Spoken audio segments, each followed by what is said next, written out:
you're very confident in some areas. No, I was saying that I think that's everybody. You have people who are confident in one area, and I might bring up something, and people are like, oh my God, you're so confident here, but why are you not there? Right.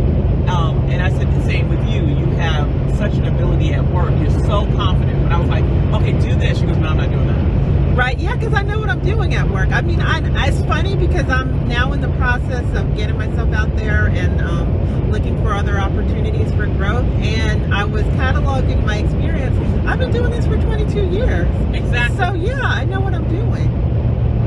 And it was so nice to see, too, that just, you know, that I can go back to my old employers and get, you know, references. You know, I don't have one bad reference. And I think that says a lot about me as a person.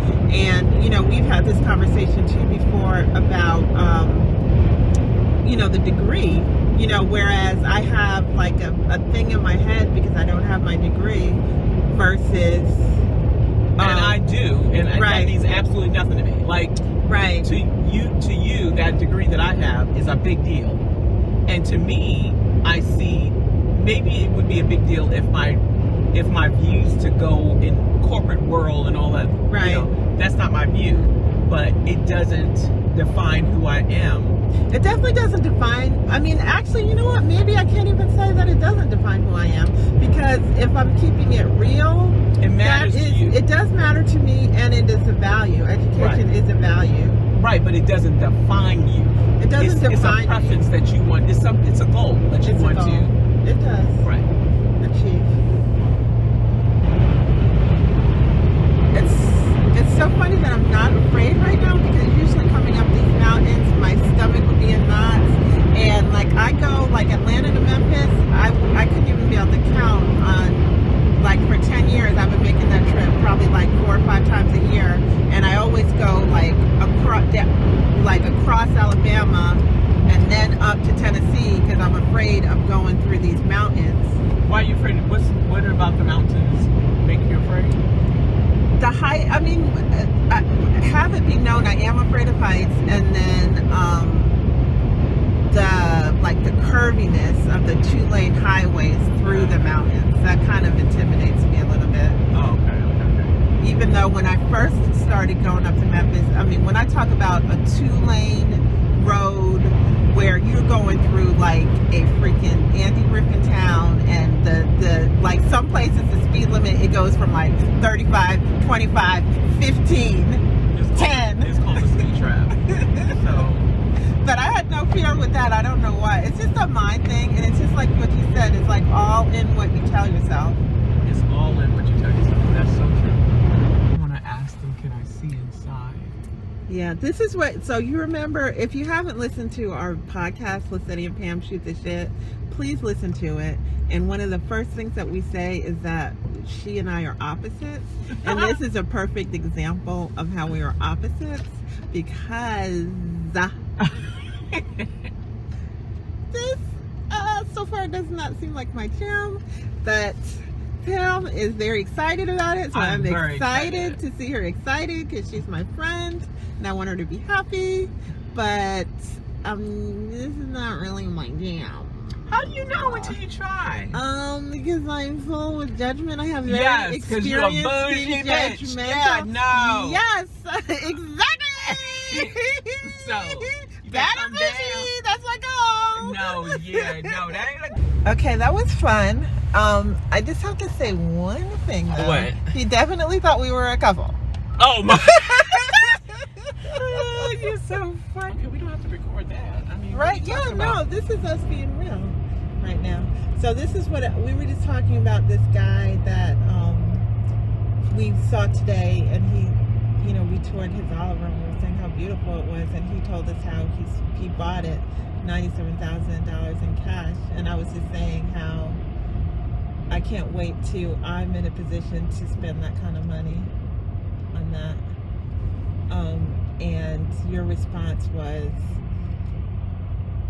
oh, you know, people are, I mean, it doesn't matter the specific response. I will say generally, your response felt to me like placing a limit on your power and ability, which in some ways, that's why I was saying earlier, some ways you're just so confident and sure, and then sometimes you put limits on yourself. And the opposite with me, and this is another aha moment. Word, girl, because you're so easy to point it out. It's the opposite with me. It's like sometimes I'm so what I see you looking at me, like I'm not looking at you, and I'm looking at you. I'm saying that you was like him spending $97,000. I'm like, yeah, but remember he said. No, I did not say. That's what you heard. What I said is what I said. Exactly what I heard. That, you know, at some point it becomes your own, and that's when you know who you are. When you say that's who you are. I mean, I think that's what we're saying. We're on this journey, is that I'm finding out who I am. So this is probably part of it, and this is like an experience today, learning that, removing the judgment. And I don't want to come across as, I mean, I don't want to be 100% honest. I don't want to come across as being stuck up and a snob, and that is part of who I have been. So but you are stuck up, and I think that's part of the part about you that I like. Oh, you do like it? Okay, good. Stuck up is a good thing. But here's the thing with you, Slang, Lesedi, whatever that now, joking. So like, is that you don't have a problem with taking a good look at yourself. Okay. You know, you have standards. You know what I'm saying? You have That's standards. The thing. I mean, that goes back to the whole thing. Okay. Right. Joe the road, because people love that part too. Yeah. It's interesting you say, like, and I'm trying to figure out what my brand, Lesedi STS, because me, I'm a very diverse person. Even though, like I said, we just had this whole discussion about how I'm like a New Yorker. I like a certain level of comfort. I also like Crimson Tide football. I also do, I have lived in the South for more than 20 years. So there are aspects of it that I like. So let me ask you a question. Since you bring back to the brand, what do you want your channel and the STS Shoot the Shit brand to mean to you? Freedom. To be myself. Okay.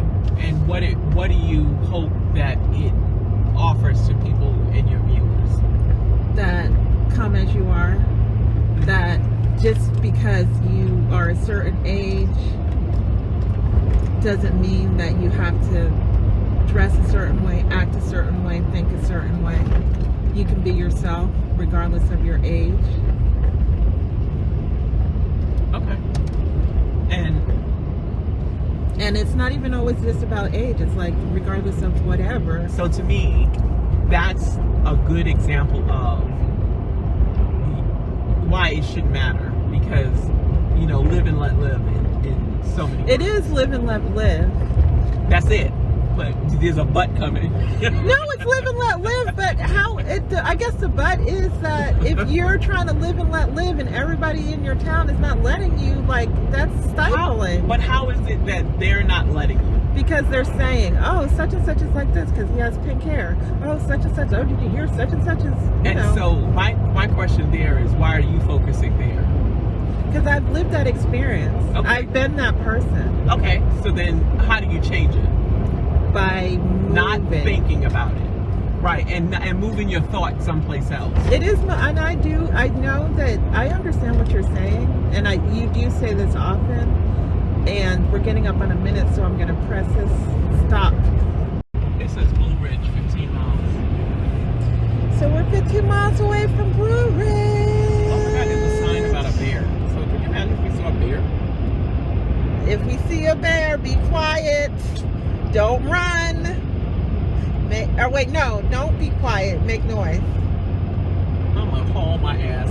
If we're in this truck, I feel good. Yeah, for sure. Right, but if we're out in the open, I'm telling you, don't run. Don't run.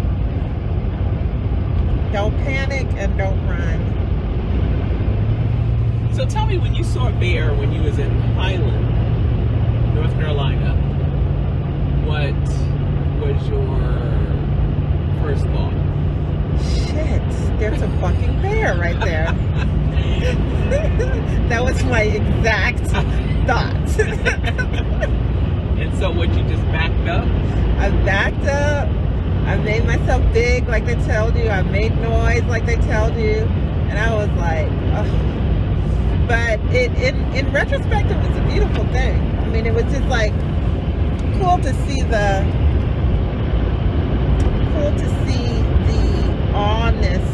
awesomeness of nature, and just to know how powerful it is. Did he seem like he was focusing on you at all? At all, no. Could not have cared less about me. Check out episode 4 of Lesedi and Pam Shoot the Shit, and you'll hear all about my encounter with the bear.